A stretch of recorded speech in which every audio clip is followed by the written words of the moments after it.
किसान भाइयों नमस्कार। स्वागत है आपका हमारे यूट्यूब चैनल स्मार्ट एग्रीकल्चर में। इस समय पर अधिकतर क्षेत्रों के सोयाबीन की फसलें 70 दिनों के आसपास की हो चुकी हैं और सोयाबीन की फलियों में दाना बढ़ने लग गया है। तो इस वीडियो में हम बात करेंगे कि इस समय पर हमें सोयाबीन की फसल में कौन कौन सी दवाओं का प्रयोग करना चाहिए जिससे सोयाबीन की फसल में एक भी इल्ली और रोग ना आए और फलियों में दाना मोटा और चमकदार बने। मतलब कि आपको सोयाबीन की फसल में लास्ट स्प्रे में कौन कौन सी दवाओं का प्रयोग करना चाहिए। तो इसकी पूरी जानकारी के लिए आप वीडियो को बिना स्किप के अंत तक देखिए। और आप हमारे चैनल पर पहली बार आए हो तो नीचे दिए गए लाल अक्षरों के सब्सक्राइब के बटन पर क्लिक कर दीजिए और उसके पास में जो घंटी का निशान आया है उसे भी ज़रूर दबा दीजिए ताकि हम जैसे नया वीडियो अपलोड करें उसका नोटिफिकेशन आपको तुरंत मिल जाए। किसान भाइयों चलिए अब बात करते हैं कि सोयाबीन की फसल में लास्ट स्प्रे में हमें कौन कौन सी दवाओं का प्रयोग करना चाहिए। तो सबसे पहले कीटनाशक के बारे में बात करते हैं। तो अगर आपके सोयाबीन की फसल में तंबाकू इल्ली, बिहार एरी कटरपिलर या फिर सेमी लूपर इल्ली का अटैक दिखाई दे रहा है तभी आप कीटनाशक दवा का छिड़काव करें। अगर आपके सोयाबीन में कोई भी कीट या इल्ली नहीं लग रही है तो आपको कीटनाशक दवा डालने की कोई आवश्यकता नहीं है। और अगर इल्लियाँ लग रही हैं तो कीटनाशक के रूप में आप 1 एकड़ के लिए 80 ml सिजेंटा कंपनी की एम्प्लीगो कीटनाशक का प्रयोग करें। किसान भाइयों मैं एम्प्लीगो रिकमेंड इसलिए कर रहा हूं क्योंकि एम्प्लीगो का रिजल्ट 10 से 15 दिनों तक आसानी से मिल जाएगा। इसलिए अगर आप 70 दिनों की फसल में एम्प्लीगो डालते हो तो 80 से 85 दिनों तक आपके सोयाबीन की फसल इल्लियों से सुरक्षित हो जाएगी।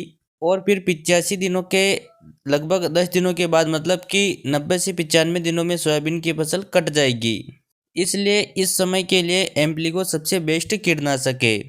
अगर फफूंदीनाशक के बारे में बात करें तो अगर आपके सोयाबीन की फसल के पत्ते पीले हो रहे हैं या फिर फलियां सूख रही हैं या फिर फलियां भूरी पड़ रही हैं तभी आप फंगिसाइड का प्रयोग करें। अगर आपके सोयाबीन में फफूंद जनित रोग का बिल्कुल भी अटैक नहीं है तो आपको फंगिसाइड का प्रयोग करने की कोई भी आवश्यकता नहीं है। अगर बात करें कि कौन सी फंगिसाइड का प्रयोग करना चाहिए तो आपको 1 एकड़ के लिए 120 ml बीएसएफ की प्राइक्सर फंगिसाइड का प्रयोग करना चाहिए। किसान भाइयों प्राइक्सर में पायरेक्लोस्ट्रोबिन और फ्लुक्सापायरोक्साड दो हेवी टेक्निकल होते हैं जो टेक्निकल सोयाबीन की फसल में लगने वाली सभी प्रकार की फंगस को कंट्रोल कर लेंगे। अगर बात करें कि सोयाबीन का दाना मोटा और चमकदार बनाने के लिए कीटनाशक और फफूंदीनाशक के साथ में क्या डालना चाहिए तो इसके लिए आप NPK 0050 खाद का प्रयोग करें। किसान साथियों NPK 0050 में पोटास 50% और सल्फर 17% होता है जिसमें मौजूद पोटास सोयाबीन की फलियों में बनने वाले दाने के आकार को बढ़ाएगा और दाने में चमक पैदा करेगा। किसान भाइयों आपने कई बार देखा होगा कि सोयाबीन की फलियों में दाने एक समान नहीं बनते हैं। जैसे कि 3 दाने की फली हैं तो उसमें 2 दाने तो अच्छे बन जाते हैं लेकिन तीसरा दाना कमज़ोर बनता है।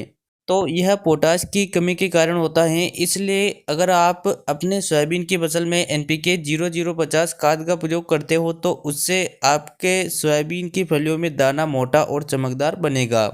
तो किसान भाइयों कहने का मतलब ये है कि अगर आपके सोयाबीन में कीट, फंगस और इल्लियों का अटैक हो रहा है तो आप लास्ट स्प्रे में 1 एकड़ में 80 ml एम्प्लीगो और 120 ml बीएसएफ की प्राइक्सर फंगिसाइड और उसके साथ 1 किलोग्राम NPK 0050 खाद का स्प्रे कर दीजिए।